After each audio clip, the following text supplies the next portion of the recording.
আমন্ত্রণ বিশ্ব বাংলায়। আপনাদের সঙ্গে আছি আমি শাকিল আহমদ। শুরুতেই জানিয়ে দিচ্ছি সংবাদ শিরোনাম।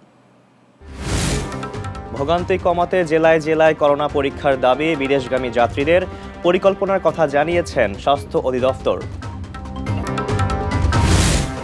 পর্যটক সমাগম না থাকায় কাজ হারাচ্ছেন অনেক সুইজারল্যান্ড প্রবাসী বাংলাদেশি।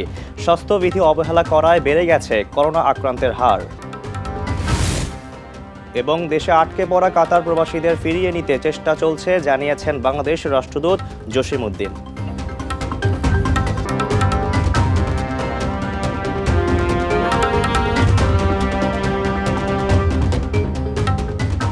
শুনছিলেন শিরোনাম। দর্শক, বাংলা টিভি লাইভ দেখতে ভিজিট করুন facebook.com/banglatv.tv এই ঠিকানায়। এবারে বিস্তারিত সংবাদ।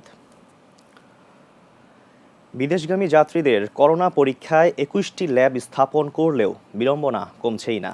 2 থেকে 3 দিন আগে নমুনা দিয়ে ফলাফল পেতে বিলম্বের অভিযোগ যাত্রীদের।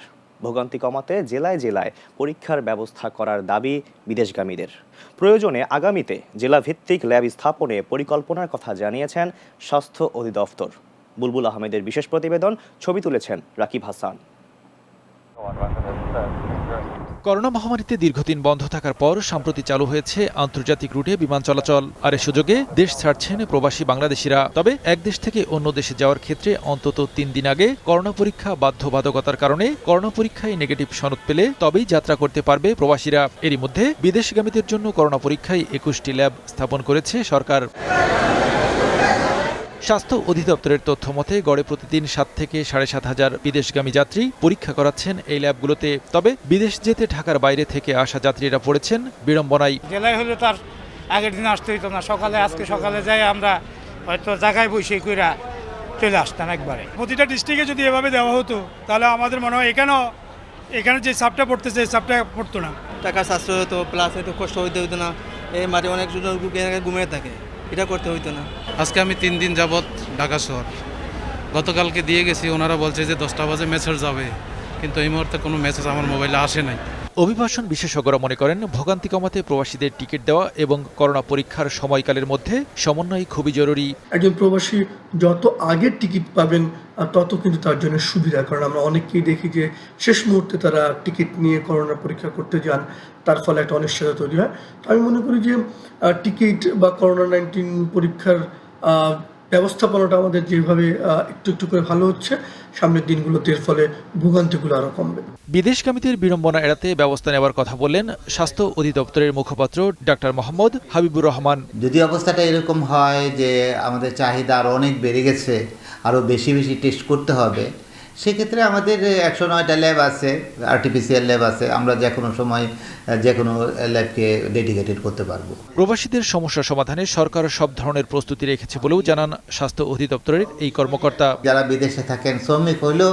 বুলবুল আহমেদ, বাংলা টিভি, ঢাকা। জাপান দূতাবাসের উদ্যোগে দেশটিতে দক্ষ বাংলাদেশি কর্মী নিয়োগের চেষ্টা চলছে।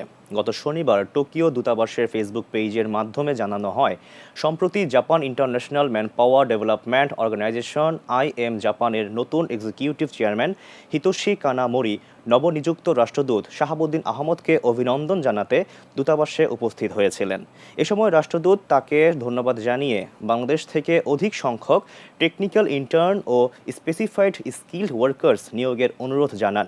রাষ্ট্রদূতের অনুরোধের প্রেক্ষিতে কানামোরি জানান, IM জাপান শিগগিরই টেকনিক্যাল ইন্টার্ন নিয়োগ পুনরায় শুরু করবে, তখন বাংলাদেশিদেরকেও নেওয়া হবে। এছাড়া আগামীতে স্পেসিফাইড স্কিলড ওয়ার্কার্স নিয়োগের সময়ও বাংলাদেশকে সর্বোচ্চ অগ্রাধিকার দেওয়া হবে বলে জানান তিনি।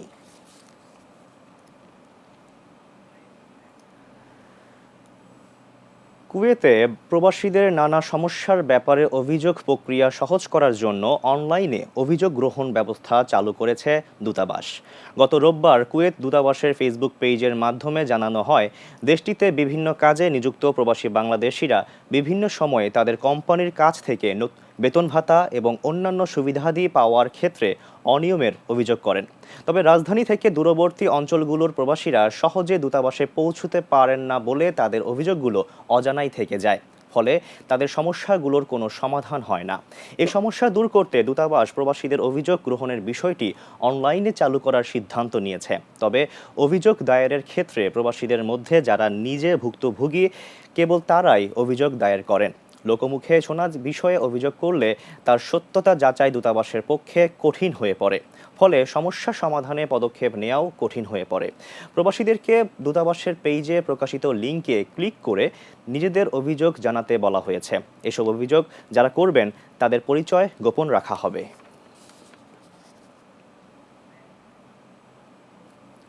অল্প সংখ্যক বাংলাদেশি সুইজারল্যান্ডে বসবাস করেন।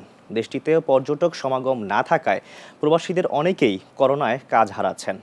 সংক্রমণের প্রথম দিকে প্রবাসীরা বিধিনিষেধ মেনে চললেও বর্তমানে স্বাস্থ্যবিধি অবহেলা করে অনেক প্রবাসী আক্রান্ত হচ্ছেন। প্রবাসীরা মনে করেন করোনাকালে আরও সতর্কভাবে বিচরণ করলে তারা দ্বিতীয় ঢেউ থেকে নিজেদেরকে রক্ষা করতে পারবেন। সুইজারল্যান্ড থেকে বাকিউল্লাহ রিপনের সঞ্চালনায় বাংলা টিভির প্রবাসী বাংলার মুখ টকশো থেকে বিস্তারিত জানাচ্ছেন নাসির উদ্দিন ভুইয়া। এবং অভিনন্দন।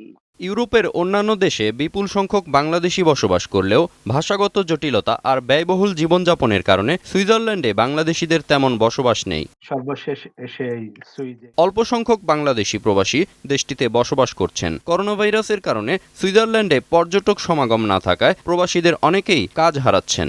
এই মুহূর্তে আসলে বিশেষ করে হোটেলগুলো, রেস্টুরেন্টগুলো না, হোটেলগুলো কিন্তু বেশিরভাগই বন্ধ এবং ফ্রন্ট অফিসে বিশেষ করে যারা এই আপনার যারা সাধারণত আপনার একদম সামনে থেকে কাজ করে এদের বেশিরভাগই আসলে এখন এই মুহূর্তে চাকুরি হারা হচ্ছেন এবং অনেক হোটেলগুলো বন্ধ হয়ে যাচ্ছে। প্রবাসী বাংলাদেশিরা কিন্তু বেশ সংখ্যক এই হোটেল এবং এই পর্যটন শিল্পে কিন্তু তারা এখানে কাজ করছে। দেশটিতে করোনা প্রাদুর্ভাবের প্রথম দিকে জনমনে আতঙ্ক ছড়িয়ে পড়েছিল। সরকারি বিধিনিষেধে মাঝখানে সংক্রমণ কমেও এসেছিল, তবে একই সাথে জনমনে করোনা ভীতিও কমে আসায় অনেকেই এখন স্বাস্থ্যবিধি মেনে চলছেন না, ফলে আবারও সংক্রমণ বেড়ে যাচ্ছে। আগে যখন ফার্স্টের দিকে হয়েছে তখন কিন্তু সবাই অনেক ভীত ছিল, ঠিক তখন এই যে রুলস এন্ড রেগুলেশনটা অনেক স্ট্রিক্ট ছিল। পরে যখন এটাকে লাইট করে দেওয়া হয়েছে রেগুলেশনটা, ঠিক তখন থেকে আমাদের মাঝখানে এটাকে অ্যাকসেপ্টেন্স, যেটা যে এখন লাইফটা এইভাবেই চলবে, এই অ্যাকসেপ্টেন্স থেকে সবাই ধরেন একটু আমরা যে স্ট্রিক্ট রুলস ফলো করছিলাম সেখান থেকে ডেভিয়েট হয়ে গেছি। এটার কারণেই কিন্তু আমাদের এই যে স্পাইকটা হচ্ছে এটা শুরু হয়ে গেছে। প্রবাসীরা মনে করেন এখনো যদি বাংলাদেশিরা বিধিনিষেধ মেনে চলেন তবে তারা করোনার দ্বিতীয় ঢেউ থেকে নিজেদেরকে রক্ষা করতে পারবেন। আসলে সুইজারল্যান্ড রাষ্ট্র কর্তৃক যে স্বাস্থ্যবিধি ঘোষণা করা হয়েছে সেই বিধিগুলি যদি আমরা খুব শক্তভাবে মেনে চলি, আমার মনে হয় আমরা এই এপিডেমিক থেকে মুক্ত হতে পারবো। তবে এটা খুব শক্তভাবে মানতে হবে। সোশ্যাল গ্যাদারিং এ যাওয়া যাবে না, তাই না? আর যে কোনো নিজে সংক্রমিত হলে সঙ্গে সঙ্গে আশেপাশে সবাইকে জানাই দিতে হবে। শিগগিরই করোনা ভাইরাসের কার্যকর ভ্যাকসিন আবিষ্কারের মধ্য দিয়ে দেশটিতে স্বাভাবিক গতিশীলতা ফিরে আসবে এমন প্রত্যাশা প্রবাসীদের। আর সবাই সচেতন থাকুন, সুস্থ থাকুন। নাসির উদ্দিন ভুইয়া, বাংলা টিভি, ঢাকা। করোনাকালে দেশে আটকে পড়া কাতার প্রবাসীদেরকে ফিরিয়ে নিতে দেশটির পররাষ্ট্র দফতরের বৈঠক করেছেন দেশটিতে নিযুক্ত বাংলাদেশের রাষ্ট্রদূত। জানা যায়, গত বৃহস্পতিবার নবনিযুক্ত রাষ্ট্রদূত মোহাম্মদ জসিমউদ্দিন কাতারের পররাষ্ট্র মন্ত্রণালয়ের এশিয়া বিষয়ক প্রধান রাষ্ট্রদূত খালিদ ইব্রাহিম আল হামারের সাথে এই বিষয়ে এক বৈঠকে মিলিত হন। এ সময় তিনি কাতারের আমিরের দূরদর্শী নেতৃত্বের প্রশংসা করে শ্রম আইন সংশোধনের জন্য সাধুবাদ জানান। এরপর তিনি বাংলাদেশে আটকে পড়া কাতার প্রবাসীদেরকে ফিরিয়ে নিতে দেশটির পররাষ্ট্র দফতরের সহায়তা কামনা করেন। তিনি আল হামারকে জানান যে বিপুল সংখ্যক প্রবাসী বাংলাদেশি ব্যবসায়ী দেশে আটকে পড়ায় কাতারে তাদের চাকুরি ও ব্যবসা হুমকির সম্মুখীন হয়েছে। এছাড়া যে সকল প্রবাসীর পরিবার কাতারে অবস্থান করছেন তারা তাদের পরিবারের উপার্জনক্ষম অভিভাবককে ছাড়া কষ্টে দিনাতিপাত করছেন। এছাড়াও এ সময় অন্যান্য বিষয়ের মধ্যে বাংলাদেশ থেকে পেশাদার ও দক্ষ কর্মী নিয়োগ, দুদেশের মধ্যে বাণিজ্য ও বিনিয়োগ বৃদ্ধি, রোহিঙ্গা প্রত্যাবাসনে কার্যকর চাপ প্রয়োগ, পররাষ্ট্র মন্ত্রণালয় পর্যায়ে নিয়মিত বৈঠক, উচ্চ পর্যায়ের সফর বিনিময় এবং পারস্পরিক স্বার্থ সংশ্লিষ্ট অন্যান্য বিষয় নিয়ে আলোচনা করেন রাষ্ট্রদূত। পরে আল হামার এসব ব্যাপারে সর্বাত্মক সহযোগিতার আশ্বাস দেন।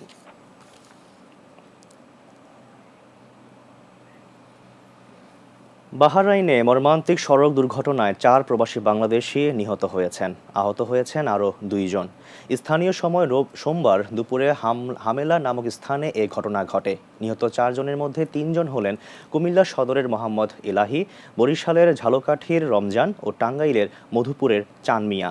আরেকজনের পরিচয় জানা যায়নি। তাদের স্থানীয় সালমানিয়া মেডিকেল কমপ্লেক্সে রাখা হয়েছে। এছাড়া গুরুতর আহত অবস্থায় শহীদুল ইসলাম ও এনায়েতকে স্থানীয় বিডিএফ হাসপাতালে ভর্তি করা হয়েছে। তারা 2 জন সম্পর্কে সহোদর। তাদের বাড়ি কুমিল্লায়। জানা গেছে হতাহত 6 জনের মধ্যে 5 জনই একই কোম্পানিতে কাজ করতেন।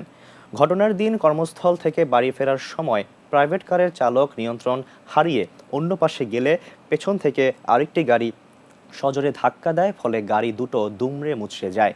এতে ঘটনাস্থলেই মারা যান 4 জন ও আহত হন 2 জন। তারা দেশটির রাজধানী মানামায় বসবাস করতেন।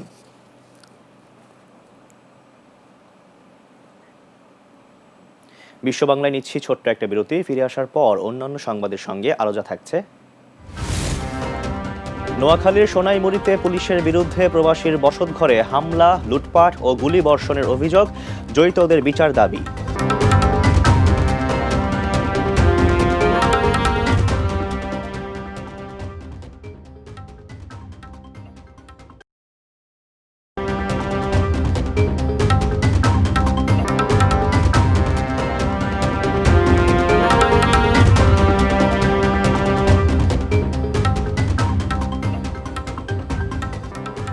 বিরতির পর বিশ্ব বাংলায় স্বাগত আরও একবার।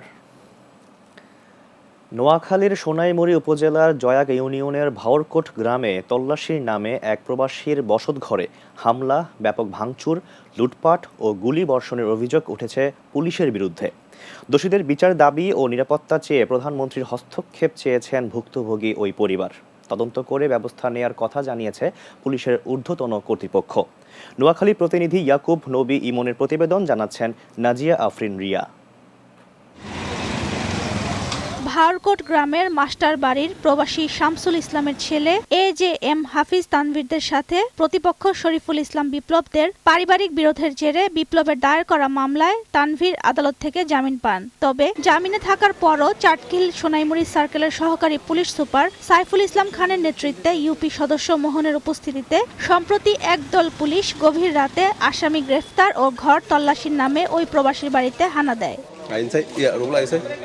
তারা প্রথমে ঘরের বাইরের সিসি ক্যামেরা ভাঙচুর ও বসতঘরের জানালার মধ্যে গুলি বর্ষণ করে আতঙ্ক সৃষ্টি করে। পরে জোরপূর্বক দরজা খুলে ভেতরে প্রবেশ করে আসবাবপত্র ভাঙচুর ও আলমিরাতে থাকা নগদ 2 লক্ষ টাকা লুট করে নিয়ে যায় বলে অভিযোগ করেছেন ভুক্তভোগী পরিবার।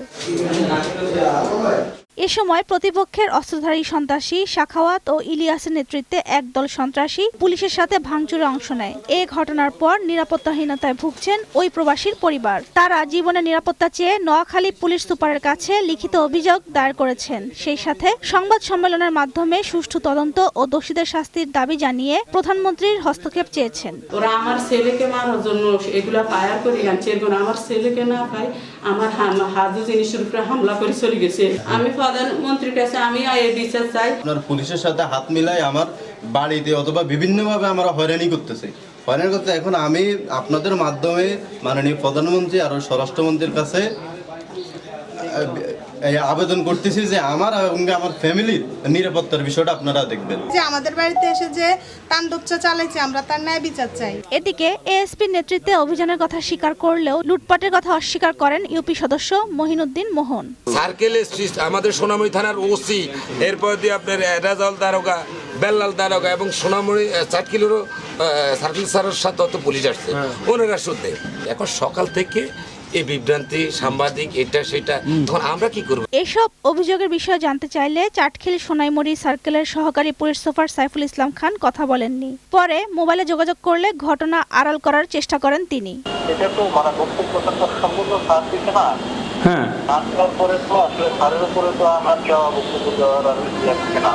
বিষয়টি গুরুত্ব সহকারে দেখা হচ্ছে এবং দোষীদের বিরুদ্ধে প্রয়োজনীয় ব্যবস্থা নেওয়া হবে বলে জানান নোয়াখালী পুলিশ সুপার আলমগীর হোসেন। যথাযথ আইন প্রয়োগের মাধ্যমে এই ঘটনার সাথে জড়িত দোষীদের গ্রেফতার করে বিচারের আওতায় এনে দৃষ্টান্তমূলক শাস্তি নিশ্চিত করা হবে, এমন প্রত্যাশা স্বজন ও এলাকাবাসীর। Desk report, Bangla TV. Saudi আরবের মক্কায় বঙ্গবন্ধু শেখ মুজিবুর রহমানের কনিষ্ঠ পুত্র ও প্রধানমন্ত্রী শেখ হাসিনার ছোট ভাই শেখ রাসেলের ৫৭তম জন্মদিন উপলক্ষে আওয়ামী ফাউন্ডেশনের উদ্যোগে আলোচনা সভা ও দোয়া মাহফিল অনুষ্ঠিত হয়েছে।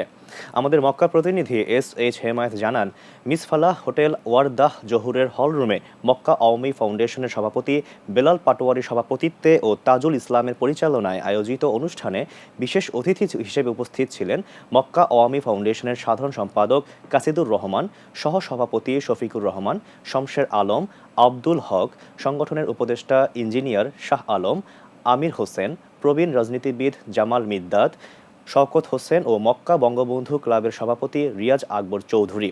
অনুষ্ঠানে স্বাগত বক্তব্য রাখেন সংগঠনের সাংগঠনিক সম্পাদক শফিক আহমদ, বিজ্ঞান ও প্রযুক্তি বিষয়ক সম্পাদক জয়নাল আবিদিন, শিক্ষা ও মানব সম্পদ বিষয়ক সম্পাদক হাসানুল আমিন ভুইয়া সহ আরও অনেকে।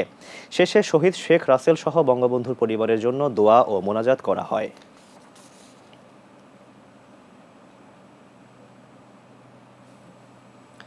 চীনে করোনা ভাইরাসের সময় গুজব ও আতঙ্ক নিয়ন্ত্রণে বিশেষ ভূমিকা পালন, পড়ালেখার পাশাপাশি নিরপেক্ষ সাংবাদিকতার মাধ্যমে চীন সম্পর্কে সত্য ও গঠনমূলক তথ্য বহির্বিশ্বে উপস্থাপন, বিশ্ববিদ্যালয় এবং স্থানীয় সমাজে বিভিন্ন সামাজিক ও স্বেচ্ছাসেবামূলক কর্মকাণ্ডে সক্রিয়ভাবে অংশগ্রহণের ফলে চীনে অধ্যয়নরত বাংলাদেশি শিক্ষার্থী মোহাম্মদ সাইয়েদুল ইসলামকে নিয়ে চীন সরকারের গুরুত্বপূর্ণ ও প্রভাবশালী গণমাধ্যম চায়না সেন্ট্রাল টেলিভিশন CCTV এক বিশেষ প্রতিবেদন প্রকাশ করেছে। চীন সরকারের গণমাধ্যম চায়না সেন্ট্রাল টেলিভিশনে এই বিশেষ প্রতিবেদন প্রকাশের পর চীনের ১০০টিরও বেশি সেন্ট্রাল এবং প্রভিন্সিয়াল প্রভাবশালী গণমাধ্যম সাইয়েদুল ইসলামকে নিয়ে প্রতিবেদন প্রকাশ করে। বাংলাদেশে অবস্থিত চাইনিজ দূতাবাস CCTVর প্রতিবেদন দূতাবাসের অফিসিয়াল ভেরিফাইড ফেসবুক পেজে প্রকাশ করে।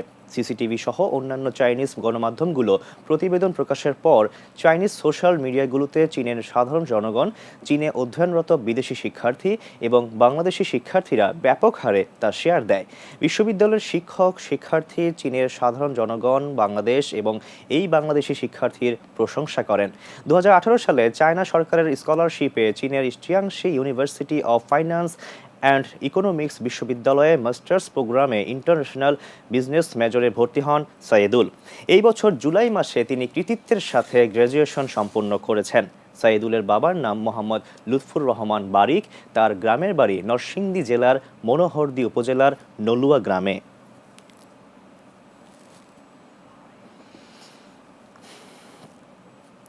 আবুধাবিতে অবস্থিত বাংলাদেশ দূতাবাস করোনায় ক্ষতিগ্রস্ত প্রবাসীদের জন্য চাকরির সুযোগ সৃষ্টিতে কাজ করে যাচ্ছে। গত রোববার দূতাবাসের ফেসবুক পেজে একটি বিজ্ঞপ্তির মাধ্যমে জানানো হয়, আল ইশা জেনারেল কন্ট্রাক্টিং কোম্পানিতে 3টি পদে 26 জন প্রবাসীকে নিয়োগ দেওয়া হবে। ইলেকট্রিক এবং পাইপ ফিটার পদে 3 জন, মেশন এবং কার্পেন্টার কর্মী 10 জন, এছাড়াও নির্মাণ কাজের জন্য 10 জন শ্রমিক নেবে কোম্পানিটি। এর আগে প্রাণ গ্রুপের ব্যবসায়িক অংশীদার ইমার্জিং ওয়ার্ল্ড FZC কর্তৃক 3টি ক্যাটাগরিতে 180 জন প্রবাসীকে নিয়োগের বিজ্ঞপ্তি প্রকাশ করে দূতাবাস। সে সময় ম্যানেজমেন্ট ট্রেনিং পদের জন্য সর্বোচ্চ 30 বছর বয়সী স্নাতকদের মধ্য থেকে 30 জন, সেলসম্যান পদের জন্য সর্বোচ্চ 30 বছর বয়সী SSC পাস কর্মীদের মধ্য থেকে 100 জন এবং ড্রাইভার পদের জন্য সর্বোচ্চ 35 বছর বয়সী SSC পাস প্রবাসীদের মধ্য থেকে 50 জনকে নিয়োগ দেওয়ার কথা জানানো হয়। তবে কর্মীদের সাথে কোম্পানির চুক্তির বিষয়ে দূতাবাস কোনো দায়ভার নেবে না। কর্মীকে দূতাবাসের পেজে দেয়া ঠিকানায় সরাসরি যোগাযোগ করতে বলা হয়েছে। আধুনিক বাংলাদেশ গঠনে প্রবাসীদের ঐক্যবদ্ধ হয়ে কাজ করার আহ্বান জানিয়েছেন আবুধাবি প্রবাসী ব্যবসায়ী মোহাম্মদ আবুল কাশেম। আমাদের আবুধাবি প্রতিনিধি M আব্দুল মান্নান জানান, আমিরাতের রাজধানী আবুধাবি সিটির মদিনা জায়েদ শপিং সেন্টারের পেছনে NMCর পাশে হায়দরাবাদ রেস্টুরেন্ট ভবনে তার মালিকানাধীন তারেক আল টিকা বিল্ডিং ম্যাটেরিয়ালস ট্রেডিং টিভিট এর উদ্বোধনকালে একথা বলেন তিনি। এর আগে ফিতা এবং কেক কেটে প্রতিষ্ঠানের উদ্বোধন করেন আমিরাতের স্থানীয় ব্যবসায়ী মোহাম্মদ কারিম লস্কারন। ব্যবসায়ী মোহাম্মদ আবুল কাশেম বলেন, প্রবাসীরা ঐক্যবদ্ধ হয়ে কাজ করলে জন্মভূমি বাংলাদেশকে বিশ্বের অন্যতম আধুনিক রাষ্ট্র হিসেবে প্রতিষ্ঠা করা সম্ভব। উদ্বোধনী অনুষ্ঠানে উপস্থিত ছিলেন কোম্পানির সিইও মোহাম্মদ আবুল বাশার, ইঞ্জিনিয়ার মোহাম্মদ ফরিদ, মোহাম্মদ হারুন, এমদাদুল হক, মোহাম্মদ মনসুর ঘড়ি, মোহাম্মদ রাহাত চৌধুরী, মোহাম্মদ শওকত নোমান, মোহাম্মদ ইসহাক, মোহাম্মদ খোরশেদ, মোহাম্মদ আনোয়ার, মোহাম্মদ নাজিমউদ্দিন, মোহাম্মদ জয়নাল আবেদিন ও কোম্পানির সুপারভাইজার মোহাম্মদ শাহজাহান সহ আরও অনেকে। এর আগে অনুষ্ঠানের শুরুতে কোরআন তেলাওয়াত, দোয়া মাহফিল ও বিশেষ মোনাজাত করা হয়।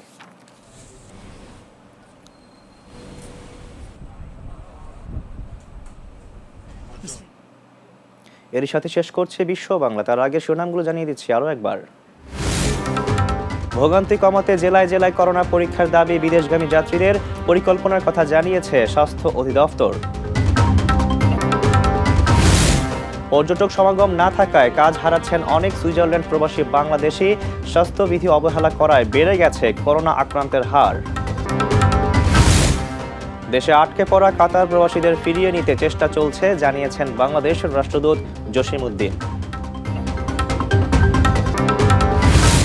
এবং নোয়াখালীর সোনাইমুড়িতে পুলিশের বিরুদ্ধে প্রবাসীর বসতঘরে হামলা, লুটপাট ও গুলিবর্ষণের অভিযোগ, জড়িতদের বিচার দাবি।